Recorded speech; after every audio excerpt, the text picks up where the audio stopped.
नमस्कार शिक्षक बंधू भगिनींनो, निपुण महाराष्ट्र कृती कार्यक्रमांतर्गत आज आपण पाहणार आहोत इयत्ता 3री विषय गणित संख्यांवरील क्रिया स्तर क्रमांक 2 म्हणजेच 0 ते 4 संख्यांची मूर्त वस्तूंचा वापर करून बेरीज करता येते। या स्तराचा विद्यार्थ्यांकडून जास्तीत जास्त सराव करून घेण्यासाठी कोणकोणत्या गणिती कृती घेता येतील यावर चर्चा करणार आहोत। सर्वप्रथम विद्यार्थ्यांना बेरीज संकल्पना स्पष्ट करणे अतिशय महत्त्वाचे आहे। बेरीज म्हणजे दोन वेगवेगळ्या समूहातील वस्तू एकत्र करणे किंवा मिळवणे। आता आपण पहिली कृती पाहणार आहोत, ती म्हणजे रंगीत टिकल्या मोजा। यामध्ये 2 अधिक 1 असे उदाहरण घेतल्यास विद्यार्थी 2 अंकांच्या पुढे मूर्त वस्तू म्हणजेच 2 टिकल्या व 1 अंकांच्या पुढे 1 टिकली मांडतील व नंतर 2 अधिक 1 टिकली मिळून 3 हे उत्तर लिहितील व 3च्या पुढे 3 टिकल्या मांडतील। अशा प्रकारे 0 ते 4 अंक घेऊन मूर्त वस्तूंचा वापर करून बेरजेचा सराव घेता येईल।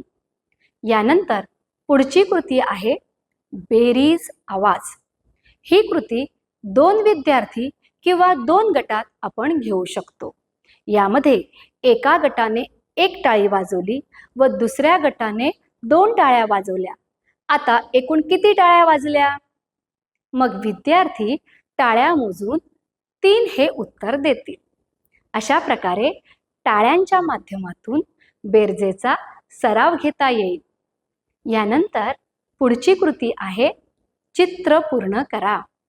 यामध्ये फुलदाणीत 3 फुले आहेत, अजून एक फूल लाव। आता फुलदाणीत किती फुले झाली? मग विद्यार्थी 4 असे उत्तर देतील।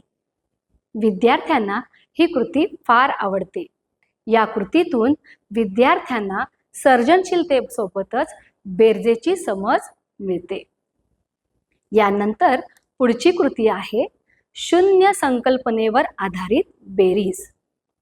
विद्यार्थी शून्यामध्ये 1 मिळवला की उत्तर 0 असे सांगतात। यासाठी विद्यार्थ्यांना 0 म्हणजे काहीच नाही हे प्रत्यक्ष उदाहरणांची मांडणी करून दाखविले तर विद्यार्थी शून्यामध्ये कोणतीही संख्या मिळवली तर उत्तर तीच संख्या राहते हे समजू शकतात। यासाठी 0 अधिक 1, 0 अधिक 2, 0 अधिक 3, 0 अधिक 4 अशा प्रकारच्या उदाहरणांचा वस्तू मांडून सराव घ्यावा। यानंतर पुढची कृती आहे बेरीज साखळी। यामध्ये विद्यार्थ्यांना बेरीज क्रियेचा तोंडी सराव घेता येईल, जसे 0 अधिक 1 बरोबर 1, 1 अधिक 1 बरोबर 2, 2 अधिक 1 बरोबर 3, 3 अधिक 1 बरोबर 4। या कृतीमुळे विद्यार्थ्यांना क्रमवार बेरीज समजते व अंकांची ओळख मजबूत होते। अशा प्रकारे आपण विविध गणिती कृतींचा सराव घेतल्यास विद्यार्थी स्तर क्रमांक 2 सहज प्राप्त करू शकतील। धन्यवाद।